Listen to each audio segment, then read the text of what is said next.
AMC Fincorp के अंदर हमें 5% का लोअर सर्किट देखने मिल रहा है। लोअर सर्किट नहीं कह सकते, लेकिन एक बेरिश मोमेंट तो देखने मिल रही है और लोग सेल किए जा रहे हैं स्टॉक को। दोस्तों देखो, इसका जो पीई है वो अभी मिड रेंज पर आ गया है फ्रॉम द वेरी टॉप। आपको पता है इसका पीई 200, 300, 400 तक चले गया था, 500 तक इवन चले गया था, लेकिन अभी हमें पीई इसका मिड रेंज में आते हुए दिखने मिल रहा है, जो अराउंड 40 टू 45, 50 के आसपास दिख रहा है। लेकिन फिर भी दोस्तों, ये टेक्निकल्स को हटाते हुए हम देखेंगे तो इतनी गिरावट हुई नहीं थी, लेकिन जैसे एजीएम आया ना, तो एजीएम के बाद हमें गिरावट होते हुए देखने मिली। और एजीएम होने के बाद भी नहीं, एजीएम का रिजल्ट आउट होने के बाद, क्योंकि देखो 27 को रिजल्ट आउट हुआ और देखो क्या प्रकार से इसके अंदर गिरावट आई है। तो दोस्तों जानेंगे कि एजीएम में ऐसी कौन सी खतरनाक बात कही गई है जिसकी वजह से इसके अंदर स्टॉक में गिरावट आ रही है। स्टॉक ने जो अभी इतना बड़ा रनर अप दिया है, क्या अभी हम ट्रैप हो चुके हैं या फिर हमें इसके अंदर आगे टारगेट देखने मिल सकते हैं? दोस्तों आपको पता है फाइनेंस सेक्टर बूम पे चल रहा है, लेकिन देखिए 25 सितंबर आप ही के सामने जो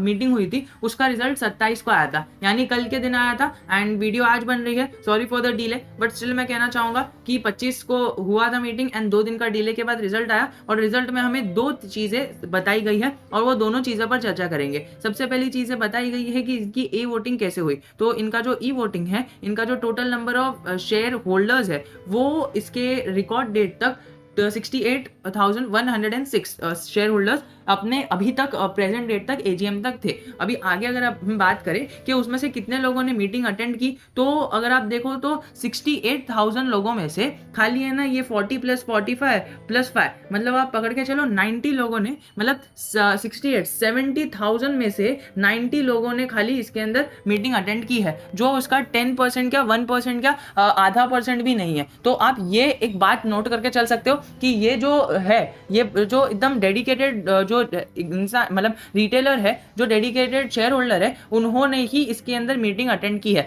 चलिए पकड़ लेते हैं, ये 20 लोग हैं, 20 लोगों का डबल कर लेते हैं, ट्रिपल कर लेते हैं। चलो 100 लोग हैं, 100 का ट्रिपल चलो 1000 कर लेते हैं, मतलब 68,000 में से सिर्फ 1000 लोग ही है जो खाली है ना इसको सीरियसली ले रहे हैं। बाकी के लोग जो है शेयर होल्डर्स है, वो खाली इसके अंदर पैसा लगा के भूल चुके हैं, या फिर उन्होंने ज्यादा पैसा लगा दिया, रिटेलर्स को इससे कुछ मतलब नहीं रहता है। तो दोस्तों अगर आपने ज्यादा पैसा लगाया है तो फिर से कहना चाहूंगा कि पैसे तो निकाल लो, मैंने हमेशा से कहा है ज्यादा पैसे मत लगाना। और अगर आपने ज्यादा पैसे नहीं लगाए हैं तो आपने मीटिंग अटेंड की तो नहीं की तो भी चलेगा, बिकॉज मीटिंग अटेंड वही करता है जिसके पैसे लगे हैं। और हमें साफ साफ दिख रहा है कि पब्लिक में से सिर्फ है ना इसके अंदर हमें 40 लोगों के एकदम एक्चुअल पैसे लगे हुए देखने मिल रहे हैं। और अगर बाकी लोगों ने जिसने खाली पैसे लगा दे के बिना मीटिंग देखा है तो उसने बहुत गलत कर दिया। दोस्तों देखो क्या देखते हैं हम, सबसे पहले तो इनका जो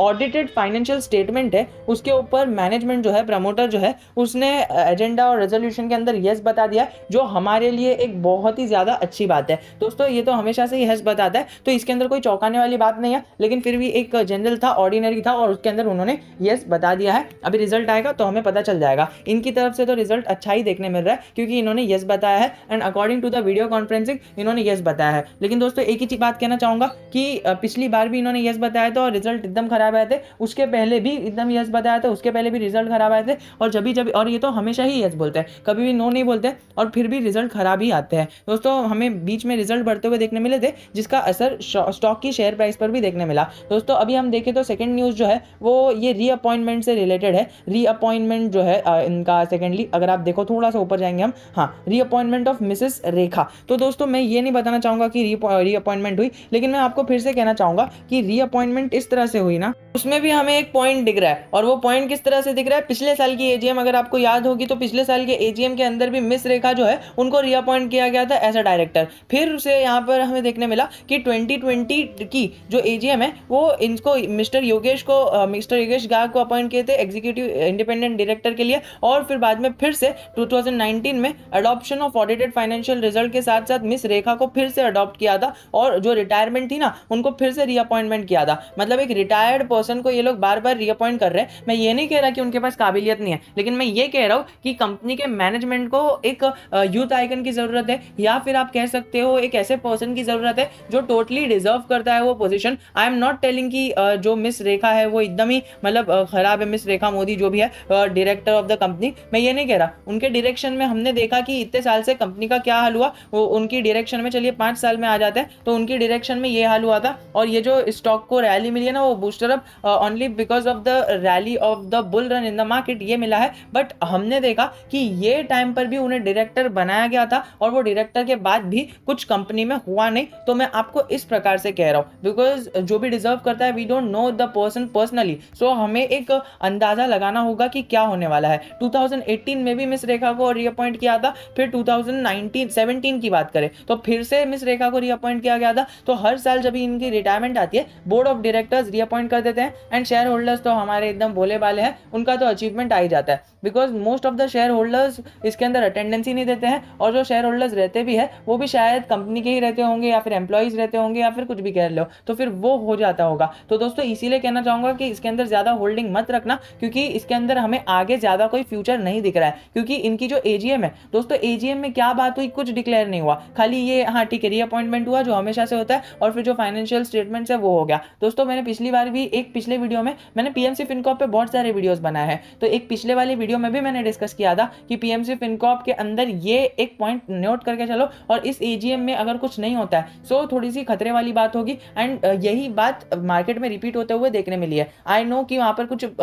ये 3-4 हजार लोगों ने देखा था, एंड अगर सब लोग पीएमसी फिनकॉर्प के अंदर इन्वेस्टेड है तो 70,000 में से 3-4 हजार लोगों ने भी देखा था ना, तो उन्होंने यही किया है। और अगर आप थोड़े से न्यू व्यूअर हो तो आपको पता होना चाहिए कि पिछली वाली जो पीएमसी फिनकॉर्प की एक वीडियो थी उस पर 3 से 4 हजार लोगों ने देखा था, लाइक भी किया था, और उनको मैंने एक ही चीज बताई थी कि एजीएम है, तो एजीएम अगर ये होता है डीले, अगर एजीएम के अंदर सबसे पहले तो डीले होता है, एंड सेकेंडली अगर हमें देखने मिलता है कि जो एजीएम में पहले बातें बताई जा रही थी अभी भी वही बताई जा रही है, तो थोड़ा सा बेसलेसनेस आप कह सकते हो। और अगर आपने हैवी अमाउंट इसके अंदर इन्वेस्ट किया है या फिर अगर आपको प्रॉफिट हो रहा है तो आप प्रॉफिट बुक भी कर सकते हो। सो प्रॉफिट बुकिंग का नतीजा हमें पीएमसी फिनकॉर्प के अंदर आज देखने मिल रहा है। आज की स्टॉक की स्थिति आप ही के सामने है, इसके अंदर ट्रेडिंग भी नहीं हो रही है, अब तो देखिए लोअर सर्किट पे लोअर सर्किट लग चुका है। तो दोस्तों आपकी क्या राय है, आपका कितना वो अमाउंट है वो तो आपने बता ही दिया, फिर भी अगर आप न्यू व्यूअर हो तो मुझे कमेंट सेक्शन में बता देना, बिकॉज हम डिस्कस करते हैं कि कितनी इसके अंदर अमाउंट है। दोस्तों 10,000 ये जो 100 करोड़ का जो इसका मार्केट कैप था ना उसको तोड़ते हुए नीचे आया है। पिछले वीडियो में मैंने डिस्कस नहीं किया था और अभी इस वीडियो में डिस्कस करो कि 100 करोड़ के मार्केट कैप के बेंचमार्क को तोड़ चुके, अब ये माइक्रो कैप के अंदर आ गया है। तो दोस्तों अभी माइक्रो कैप हो चुका है तो और रिस्की हो चुका है, पहले तो रिस्की था ही जिसकी सीमा भी नहीं थी, अभी तो और बड़ा बहुत बड़ा रिस्क हो चुका है। तो दोस्तों इस अभी सेक्टर के अंदर अभी फिलहाल अगर आपको इन्वेस्ट करना है तो आप देख के चलो कि फाइनेंस सेक्टर में आपको कितना रिस्क लेना है, बिकॉज अभी जो पीई दिख रहा है ना वो अराउंड 51 का दिख रहा है, एंड आरएसआई लेवल और मनी फ्लो इंडेक्स लेवल भी हमें है ना एक जनरल टोन में देखने मिल रहे हैं, जो स्टॉक के लिए ठीक ठाक बात है, but according to the technicals हमें इतना नहीं जाना है, बिकॉज ये जो चीजें रहती है ये बड़े बड़े स्टॉक्स में काम करती है। Technicals are not always working in such things जो पेनी स्टॉक्स रहते हैं। सो दोस्तों देखो पिछले 30 दिन में हमें बेरिश मूव देखने मिला, एंड स्टॉक के स्टेटिस्टिक्स भी आप देख सकते हो, ये जो 52 वीक हाई है वो ₹1.50 का है, और वहीं पर जो 90 मूविंग एवरेज है वो एकदम ऊपर है, तो 100 डे मूविंग एवरेज के बहुत ही ज्यादा नीचे स्टॉक ट्रेड कर रहा है, तो बहुत इसके अंदर वीकनेस आ सकती है, और वीकनेस ही बनी हुई है स्टॉक में अंदर, क्योंकि 50 डे मूविंग एवरेज भी बहुत ऊपर है और 200 डे मूविंग एवरेज तो और भी ऊपर है। 200 डे मूविंग एवरेज को भी उसने तोड़ के अपने बेंचमार्क को हटा दिया है। 200 डे मूविंग एवरेज ₹1.90 का है, और वहीं पर अभी स्टॉक ₹1.80 पर ट्रेड कर रहा है, तो 200 डे मूविंग एवरेज को तोड़ा है, मतलब अभी इसके अंदर एक फ्लैट मूवमेंट आ सकती है, साइडवेज जा सकता है, क्योंकि 200 डे मूविंग एवरेज को ब्रेक करता है ना कोई भी स्टॉक, फॉर एग्जांपल ये 200 डे मूविंग एवरेज है, तो ये 200 डे मूविंग एवरेज को अगर कोई स्टॉक ऊपर से ब्रेक करके नीचे जाता है तो ये स्टॉक की प्रोबेबिलिटी ऊपर जाने की बहुत कम हो जाती है, तो आप इसका ध्यान लेकर चल सकते हो। देखिए सेक्टर भी अदर है और इंडस्ट्री भी अदर है, और फाइनेंस और इंश्योरेंस में है, मतलब बेसिकली जो इनका सेक्टर 1 है ना वो सेक्टर इनका कुछ है ही नहीं, और जो इसका फाइनेंस एंड इंश्योरेंस के अंदर है, अभी जनरली कोई भी पीएमसी फिनकॉर्प का नाम सुनता है तो उसके मन में क्या आता है, एनबीएफसी, लेकिन दोस्तों देख सकते हो वो एनबीएफसी एक साइडवेज एनबीएफसी है, मतलब टोटली उसको एनबीएफसी नहीं कहा जाएगा, मतलब वो लेंड करती है लेकिन वो माइक्रो एमएसएमई को करती है, एंड सेकेंडली वो फाइनेंस और इंश्योरेंस के सेक्टर में है, प्लस वो साइडवेज उसको एक कह सकते हैं एनबीएफसी से डिफाइन कर सकते हैं। दोस्तों इसके रेजिस्टेंस और लेवल्स और जो सपोर्ट्स है वो आपके दिमाग में होने चाहिए। चलिए रेजिस्टेंस को तो भूल ही जाते हैं, रेजिस्टेंस 3 जो है, रेजिस्टेंस 2 जो है, और रेजिस्टेंस 1 जो है जो ₹1.87 का है, लेकिन इसको भूल जाते हैं। लेकिन सपोर्ट लेवल हम आपको याद रखना होगा, ₹1.87 का सपोर्ट जोन है, और अभी स्टॉक कितने पर ट्रेड कर रहा है वो तो आपको पता ही है, तो स्टॉक का मूवमेंट जानकर इसका सपोर्ट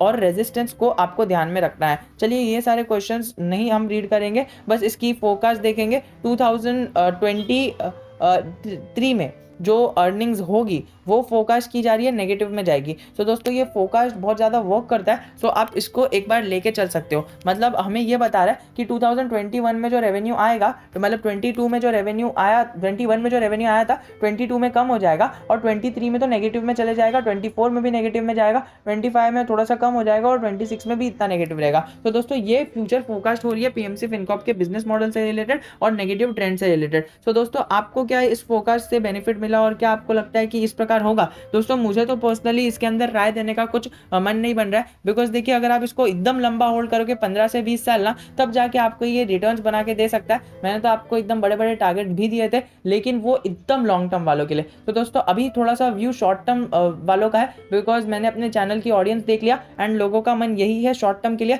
तो शॉर्ट टर्म के लिए ही मैं अभी बात करने का टोन रहेगा, लॉन्ग टर्म का स्टार्टिंग में था, बट अभी जो ऑडियंस है वो ऑडियंस को शॉर्ट टर्म गेनर्स चाहिए, बिकॉज जो ऑडियंस है वो यूथ आइकन है एंड यूथ जो जवान खून रगों में दौड़ रहा है उनका यही रहता है कि हमें जल्दी प्रॉफिट चाहिए। सो मेरी टोन भी शॉर्ट टर्म वाली की हो जाएगी। शॉर्ट टर्म मतलब एक या 2 महीने, 1 साल, 2 साल ये वाले। तो आप देख सकते हो इसकी जो 2022 की अर्निंग्स बताई जा रही है वो पॉजिटिव में बताई जा रही है, लेकिन 2023 में इसको हैवी लॉस फोरकास्ट हो रहा है। अब देखते हैं 2023 में क्या होगा, बिकॉज देखिए टोटली इस फोरकास्ट पर तो नहीं जाना है, क्योंकि एप्पल को भी लोगों ने कहा बर्बाद हो गई है, लेकिन एप्पल कभी किधर है, only because of the management. And management अच्छा है तो सारी चीज़ें अच्छी है। और एप्पल के भी मैनेजमेंट में से स्टीव जॉब्स को हटा दिया गया था और स्टीव जॉब्स को वापस ला दिया गया था, मतलब लाए थे फिर हटाए थे फिर लाया था, तो ये सारी चीज़ें हो रही थी। और यहीं पर मिस रेखा जी के साथ हो रहा है। तो बेसिकली हम पहले स्टीव जॉब्स को नहीं जानते थे और अभी हम रेखा जी को नहीं जानते। वी डोंट नो कि आगे क्या होने वाला है, बट स्टिल जो हम इसके अंदर प्रेडिक्शन लेके, इसका बिजनेस मॉडल लेके, और अगर हो सके तो हम